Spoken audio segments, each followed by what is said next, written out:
আজকে করব ইলিশ মাছ রান্না। একদম খুব সাধারণভাবে ইলিশ মাছের ঝোল। আমার মতো কে কে আছো যাদের সব থেকে প্রিয় ইলিশ মাছ? বাঙালির সব থেকে প্রিয় তো ইলিশ হবেই। চলো বেশি না বকে রান্নাটা শুরু করি।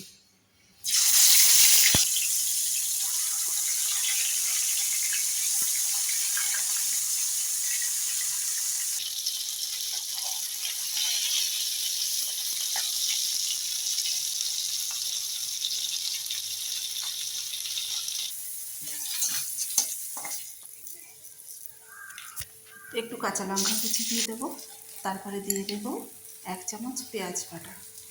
পেঁয়াজ বাটাটা বেশি দিলে ভালো লাগে না খেতে, তাই এটা খুব অল্প পরিমাণে দিলাম। একটু মিশিয়ে নিয়ে দিয়ে দিলাম পরিমাণ মতো লবণ, হলুদ। তারপরে আবার এটাকে আরেকটু ভালো করে মিশিয়ে নেব। নিয়ে ওদিকে আমি একটু জল গরম করতে বসিয়েছিলাম, সেই উষ্ণ গরম জলটা এর মধ্যে দিয়ে দেবো। গ্যাস এবার ঝোলটা টক টক করে ফুটে উঠলেই দিয়ে দেবো এর মধ্যে মাছ। ঝোলটা ফুটে গেছে দেখতেই পাচ্ছ। এবার এর মধ্যে মাছগুলো দিয়ে দেবো। এবার আরও একটু ভালো করে ফুটবে যখন ঝোলটা, বেশ কিছুক্ষণ ফোটার পরে রেডি হয়ে গেছে আমার ইলিশ মাছের ঝোল। দেখতেই দুর্দান্ত হয়েছে, তাই না? টাটা।